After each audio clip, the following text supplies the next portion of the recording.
When Congressman Will Hurd announced in 2019 he would not seek re-election in his competitive border district, he was the House Republicans' only black member and one of few in his party to openly criticize then-President Donald Trump. Now, the former congressman says it's time for a total overhaul of America's political system.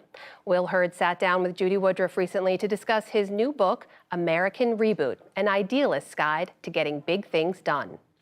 Former Congressman Will Hurd, thank you very much for joining us, and congratulations on the book. There's so much to ask you about, but I do want to start with immigration. On Friday, the Biden administration announced that it's rescinding what's called Title 42. This was the edict that migrants could not apply for legal asylum.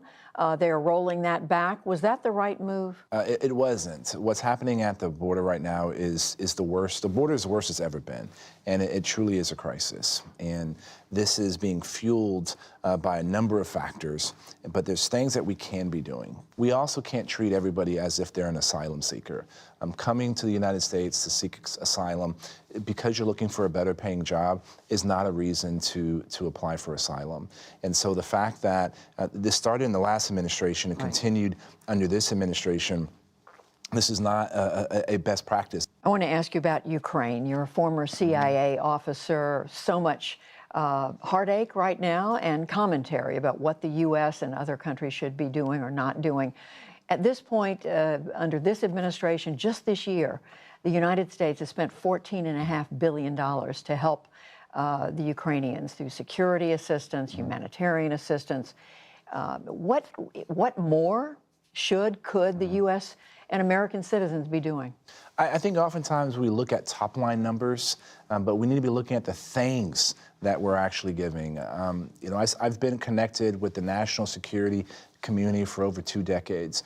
And one of the things I learned, whether it was my time in back alleys of dangerous places as an undercover officer in the CIA or working in Congress on the Intelligence Committee, we should have a very simple policy. Your friends should love you, and your enemy should fear you. This is a principle I talk about in the book. When President Zelensky is saying, I need more help, my country needs more help, and here are some of the things you can do, I think we should listen to them. We should be giving them the kind of tools that they need in order to bring a true end to the Russian invasion of Ukraine.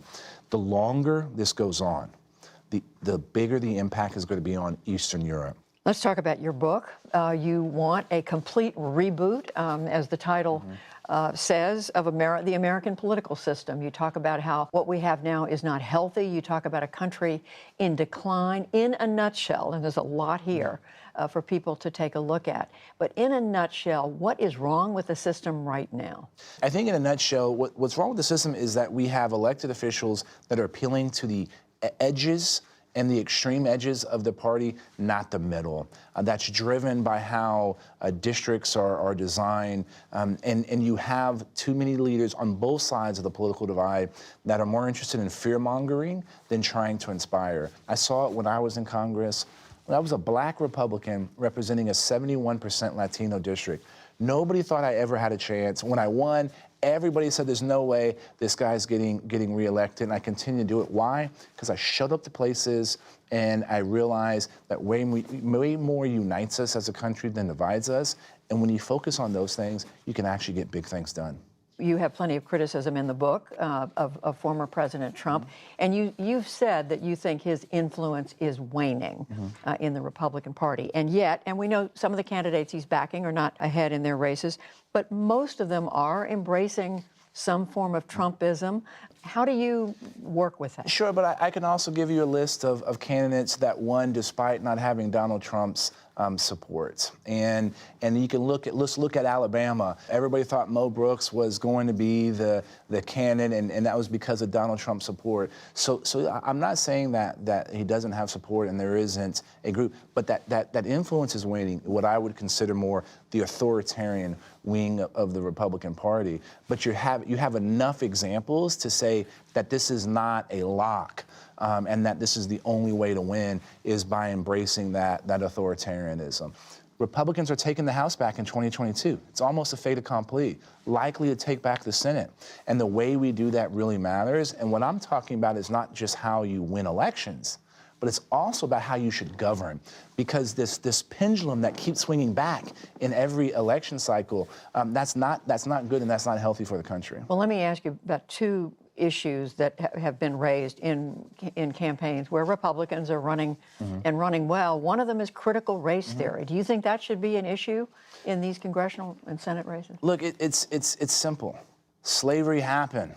It influenced the country, right? Jim Crow happened. It influenced the country. My dad's black, my mom's white. They live in the house that they live in now because it was the only place that they were allowed to buy a home. That meant me, my brother, and my sister could only go to certain schools. We should talk about our history, warts and all, but the way you talk about it matters. And one other issue is when Republican candidates are asked, did Joe Biden win the election?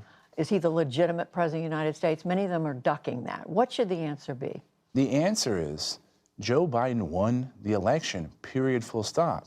And it was lost by Donald Trump. It was lost by Donald Trump because he was incapable of growing the Republican Party to different groups. Two other quick questions, Will Hurd. One is for the first impeachment of former President Trump, you voted not to impeach him. You said the pressure that he was putting on the Ukrainian President, Volodymyr Zelensky, to dig up dirt on Joe Biden and his son was not illegal, while you disagree with it. Do you today regret that, given the commentary about the apparent signal that sent, that people like Fiona Hill, who worked in the Trump White House, said emboldened Vladimir Putin to go into Ukraine? Well, would I have changed my decision? No, Right. Because my standard for impeachment was very simple, and it was a violation of the law. And Adam Schiff was saying that this was extortion, and the preconditions for extortion didn't exist in that phone call. There's a whole host of reasons of why Vladimir Putin decided to go into Ukraine at the time that he went into Ukraine, and that phone call, that issue, I think was not the biggest decision that Vladimir Putin used to go in. Last thing, I know you say this is all about the issues and wanting to improve our political system. A number of your friends, though, say you have thought about, are thinking about running for president in 2024. Is that something that's in the cards? Look, it's great that you write a really good book and everybody thinks you're running for president. And the reality is I've been lucky to serve my country in different ways. Best career being in the CIA, working on the most important issues. It was awesome representing people in Washington, D.C. when I was in Congress. If an opportunity comes for me to serve my country again, I'll evaluate it when that time comes. The door's open. Like I said, I'll evaluate it when the opportunity potentially arises. Former Congressman Will Hurd. The book is American Reboot, an Idealist Guide to Getting Big Things Done. Thank you very much. It's always a pleasure to be with you.